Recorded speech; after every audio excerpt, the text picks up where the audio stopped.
Hey, so I'm PK. That's Chico. This is our channel, Fang and Feral. And today I thought I'd talk about replacing your alternator. So yeah, that ended up being something that I had to do. I was taking the bus for a spin, went to stop and get fuel, turned it off. When I tried to crank it back up, it wouldn't turn over. So I figured, oh, dead battery. It hadn't started it for a while, blah, blah, blah. Well, on the way back, all the lights and turn signals, everything stopped working. Anything electric stopped working. So I was like, uh-oh, that's not a good sign. And then by the time I parked the bus, there were little pieces of green plastic underneath the engine. So opened up the engine compartment, which is what I'm sitting on right now. And lo and behold, the alternator had just, the bearings burned up and it just froze and the serpentine belt was shredding off. So I did not have catastrophic engine failure, which is very good because that would have just been catastrophic. But I did need to get a new alternator and a new serpentine belt, which I've never worked on diesel engines or this kind of engine, ever. So I was a little bit, to be honest with you, a little bit intimidated and a lot overwhelmed about it.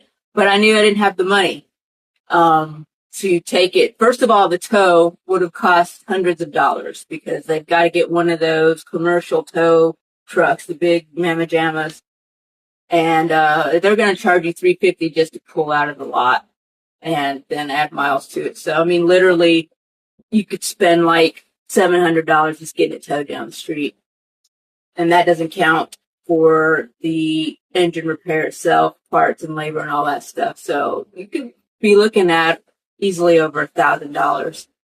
So that wasn't going to happen. So what I always do is I hit YouTube, and I just started watching a lot of videos, and then I looked at it for a while. Then I didn't do anything about it for some days because I was intimidated. I was, going through an anxiety thing, which I'm sure those of you that have anxiety issues know what I'm talking about, the whole cycle you go through.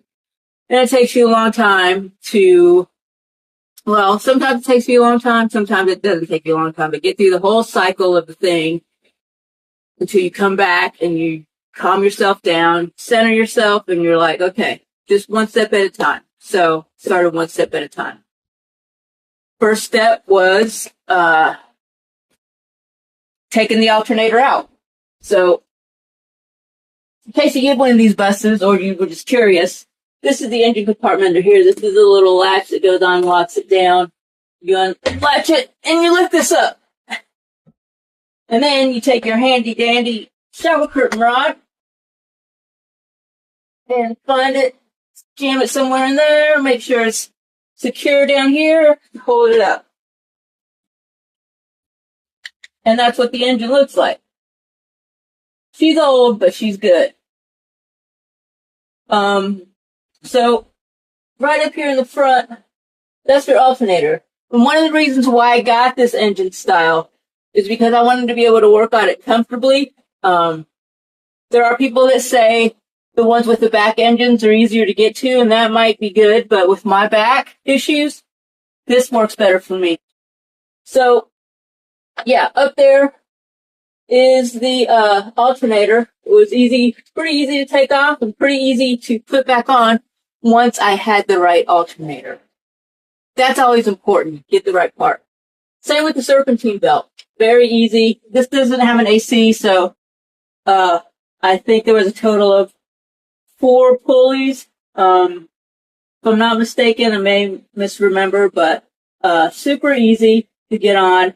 You just I had to borrow some of those, they have a tool learner program at most of the big parts stores. I think I borrowed from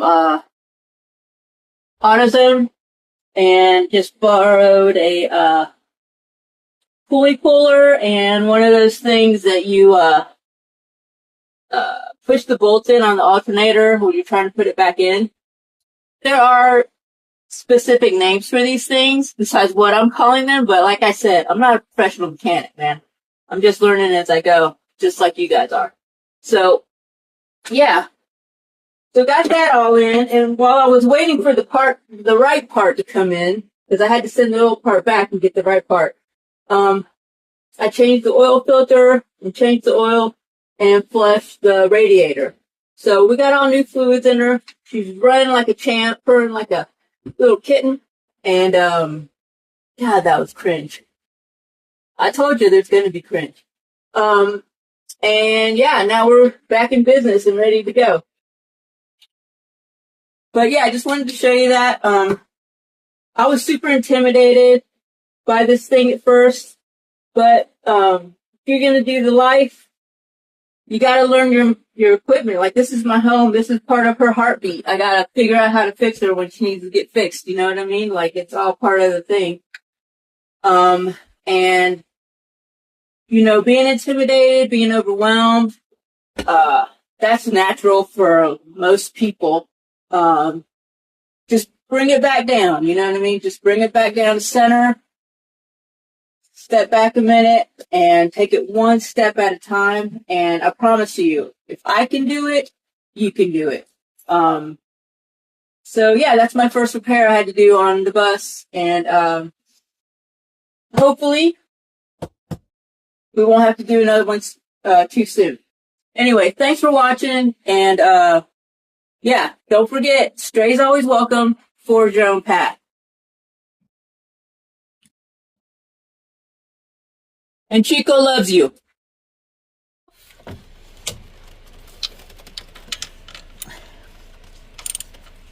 Pretty easy.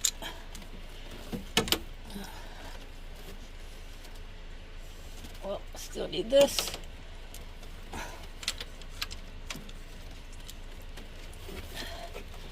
Weird angle. I've got a diesel puller. I wanted it because I thought it would be easy to work on.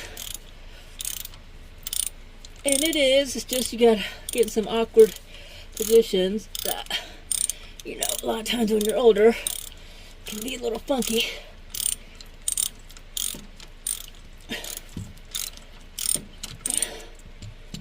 Let's see. Alright. Still got a ways to go.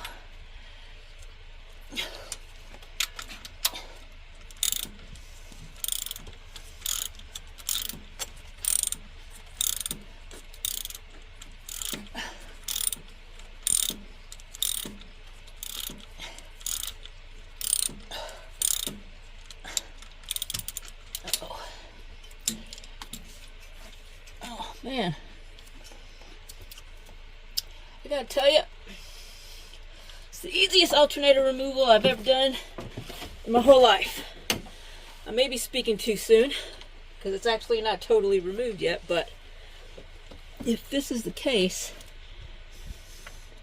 then, yeah, which it really does look like it's the case.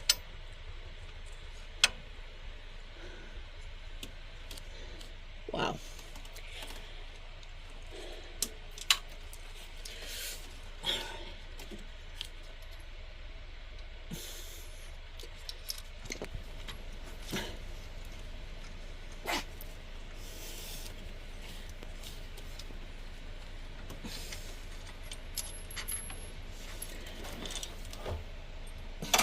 The other side, and let's see what we got here.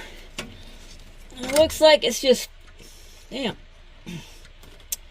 falling right off, which bodes well for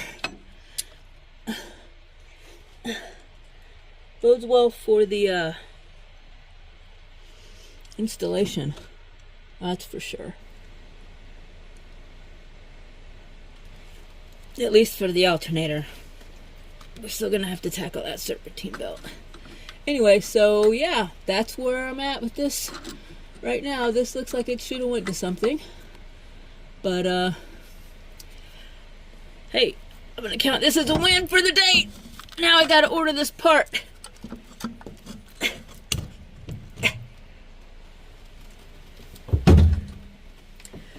So there we go, folks. alternator removal of my 1990 Bluebird school bus.